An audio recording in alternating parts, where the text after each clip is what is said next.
everyone, welcome to my channel or welcome back to my channel. Hey YouTube family, thanks for joining me. The title of this video, as I'm sure you've seen, is how YouTube and trucking made me homeless. I guess we can start about 2.5, almost 3 years ago now. No, actually three years ago, before I actually started truck driving. A friend gave me the idea of truck driving. Hadn't really thought of it before. Someone put the idea in my head. I immediately started watching YouTube videos. That's where YouTube comes in. Immediately started watching videos, and they made it look so glamorous. Some of those girls that are truckers, so luxurious. And you know, I watched the girls and the guys, all different types of people in the trucking industry. Sorry for the noise. As you can see, I am outside right now.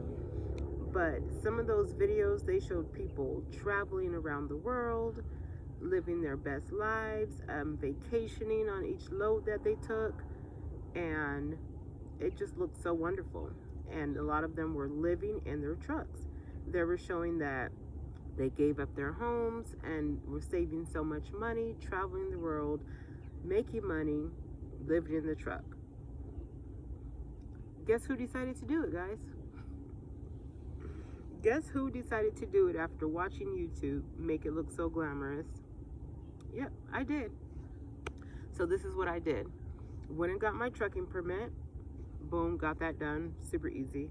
And then put in my 30-day notice, because I was a renter.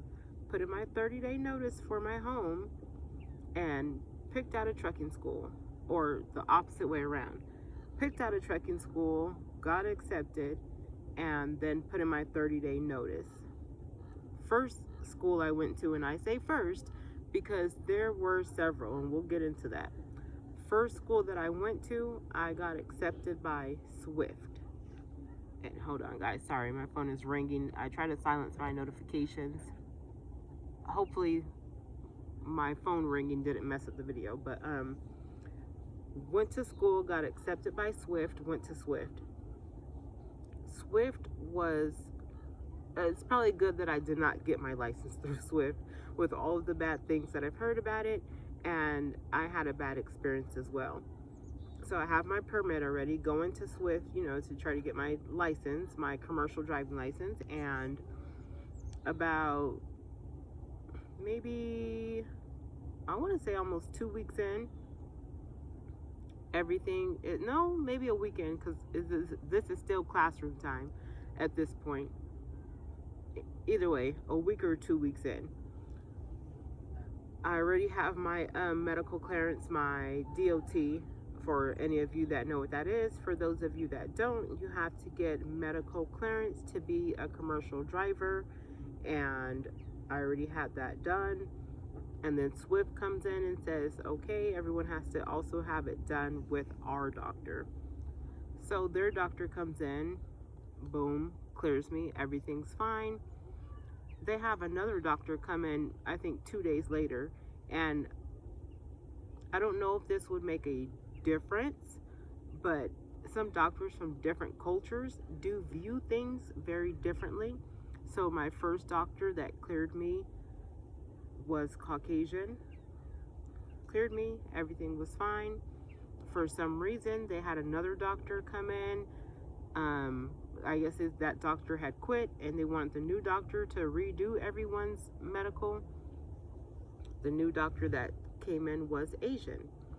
That doctor did not clear me. That doctor stated that I was obese, which I am a little bit overweight, but he said that I was medically obese and that I had sleep apnea.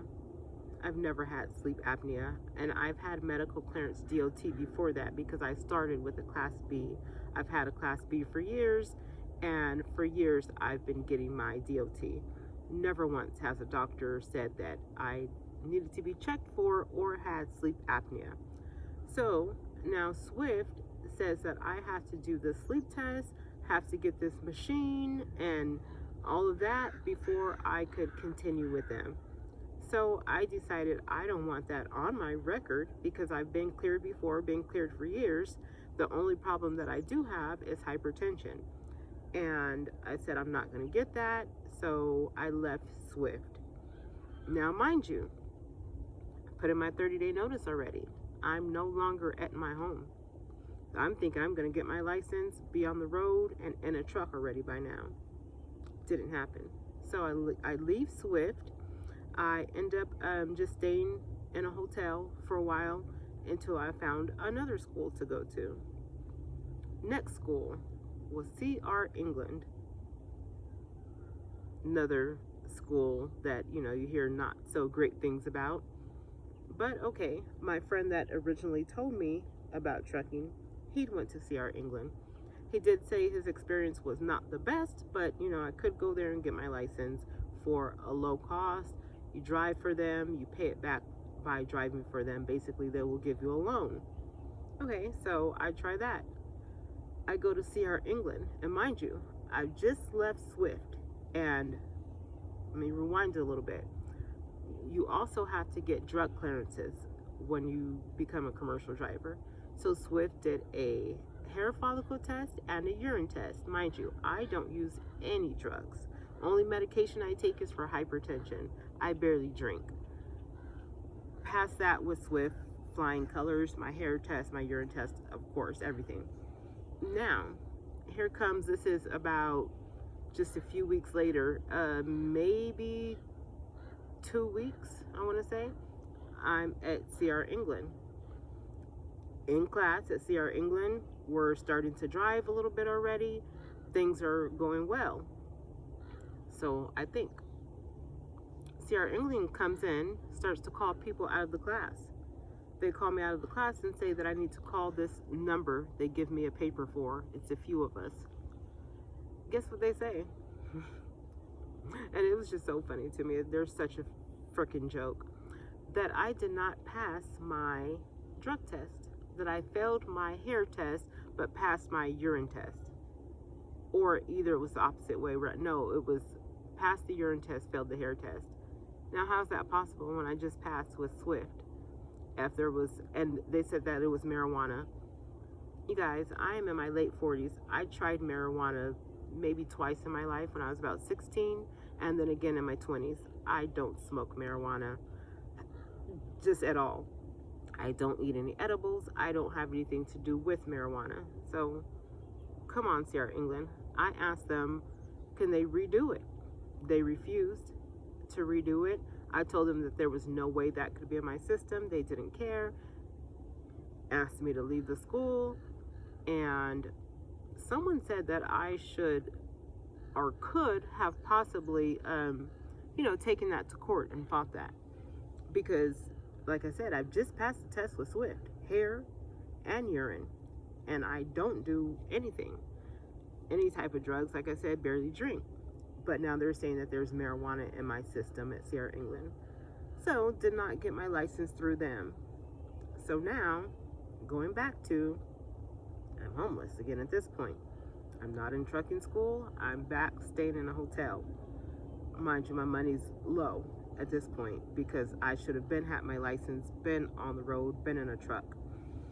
So this is over a month at this point that I've been out of my house and 2 schools, so probably 2 months at least. So I applied for another school, get my license with this one, CRST. Great school, love them, have nothing but great things actually to say about them. Well, can't say nothing. There was some trainer issues, but it was a good school. CRST in Riverside, California is where I did get my trucking license. Go there. Now, mind you, remember CR England said that there was stuff in my system. Swift, I had just passed. And then I go to CRST. I confidently take another hair follicle test and urine test, and of course pass that one. So CR England, if any of you guys see this, you guys are full of bullshit, and I should have sued your asses, because to say that someone has drugs in their system and they don't, it's total bullshit, and you don't just do that to people. But either way, I digress. At this point, I'm with CRST. I get my trucking license. I think things are going well. I go out with my trainer. It was good and bad. there was some nightmarish days with that. We'll get into that probably in another video. But at this point, I'm on the truck. I passed, got my test. I'm in training now. Training was a month. So I'm on the road for a month with my trainer. And the catch with CRST is that you have to drive in teams. I don't know anyone there. I don't know anyone that I want to drive with. Ended up meeting a friend there. We're still great friends. Hey, Cece, if you're watching. We were going to drive together, but the truth is neither one of us were really ready. So at this point, I leave CRST after being out. I actually stayed out with my trainer a little longer because I did not have a team partner to drive with. So I'm on the, let's say maybe 2 months. I'm driving with CRST, about 2 months.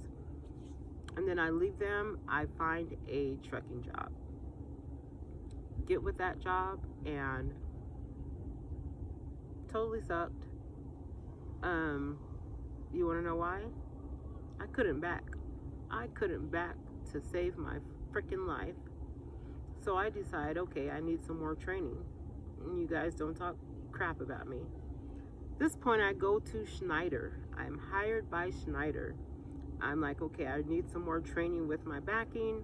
I go to Schneider. I do end up driving for them solo for, I was with Schneider for about 4 months. I'm on the road for about 4 months. No, I want to say maybe close to 6. So I'm on the road. Remember, I have no home to come back to because, you know, in my mind, it's so glorious. Watching the YouTube videos, I'm going to be on the road in my truck, making so much money, saving the money because I'm not paying rent and, you know, blah, blah, blah, all that. I'm with Schneider for about 6 months.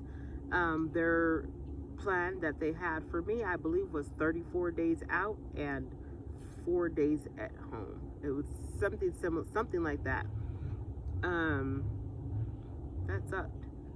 At this point, I'm with them for the few months. I'm still not getting my backing down like I should. And I am anxious every time I back. Just about every time. We're going to say 70% of the time, because there were some times that was really good, got it right in, you know, nice open space. When it's open space, I'm okay. I'm good. But there are a lot of tight spaces going into, a lot of my loads were in California and LA.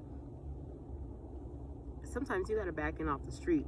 And I can't do it. My anxiety would just shoot up to 10,000. And after so many months with that, I was so anxious. I just couldn't do it anymore. So mind you, remember, I ended up leaving there, trying to find a local job, and I am staying with a friend at this point. After that, I go to stay with my friend. Stay with my friend for a while, end up getting back into actually a regular job, went to a warehouse and did that. Worked at that warehouse about 7 months and staying with my friend at this point, not really saving much money because they weren't paying that much money, and I'm not the best budgeter, to be honest. So I was not saving for a place of my own. I was saving, but not enough. The warehouse ends up shutting down, letting everyone go. And my friend worked at that warehouse as well. So at this point, he has to move because he has no job. I have to move because I'm staying with him. I have no job. At this point, I'm staying in hotels and staying with family members, and the hotel thing is running out because I have no money. Fast forward, I get another trucking job. I'm with that job. This is the one that I just recently left that I was telling you guys about. I'm with that job, and sorry, I had to stretch my leg out. That job was, I don't even know how to describe it. The job was kind of cool. The dispatcher was horrible. Hated the dispatch. They ended up changing dispatch after a few months, and the new dispatch, we did not vibe at all together. He talked to people like, he talked to me like I was his child. I was not vibing well with that at all. Let the owner know. course, nothing changed, and I just was not cool with that. And besides that, a lot of people know a lot of trucking jobs, you kind of get paid weekly. This one was bi-weekly. And let me tell you guys what I was making bi-weekly. Why I did recently, just what, it's been maybe almost 2 months now, why I left that one. Bi-weekly, I was making $800. It's $400 a week. Trucking, $800 every 2 weeks. That just wasn't really flying well with me anymore. Being out over the road, state to state, and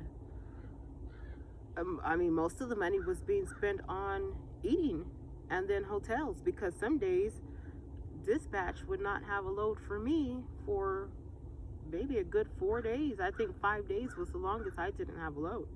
So I'm just out there sleeping on the truck.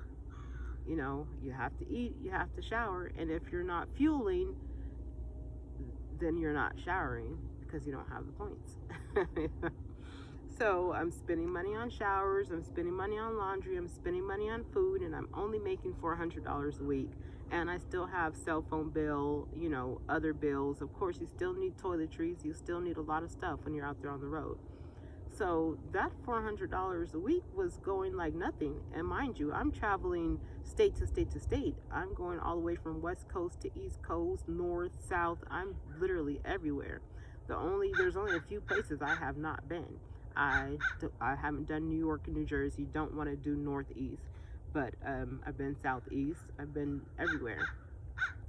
So we come to today, to this point of how YouTube and trucking made me homeless. I still haven't gotten an apartment of my own. I am saving for that now. I am currently staying in a hotel. And remember, I was telling you guys in the last video that I'm doing gig work. I just want the freedom. I don't want to work for anyone anymore. But I did end up, guys, for the last week, I've been doing gig work and I got another warehouse job. Do I plan on staying at this warehouse job? If I was smart, if I was, which I don't want to say I'm not smart, let's say if I was an average person, an average, you know, Joe Schmo American, I probably would stay there. You see people stay in a warehouse job for years. You guys, I'm too old. It's not for me. I'm going to stay there until I can get things together a little bit better. And like I said, I really want to be self-employed. So anyone that is a part of my community on this journey with me, you know, you're watching my videos and you have any tips on self-employment, any gig work ideas, any, what is it called? A lot of people are doing like digital marketing and stuff like that. I don't know what I could do. I don't know how I could do digital marketing, what I could actually get into, but anything for self-employment, remote work, just working for myself. Any ideas you guys have, I am welcome to them. I am willing to take them.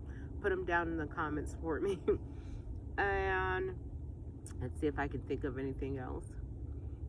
No, I think that's most of my story. I know there's more and I can get to more in another video, but just to shorten things up, that's the gist of how YouTube and trucking made me homeless. And I just hope you guys continue this journey with me. I have so much more to tell you, and I would like feedback and ideas from you all. So please join me in my next video, and thank you for watching. If you did enjoy it, please like, comment, and subscribe.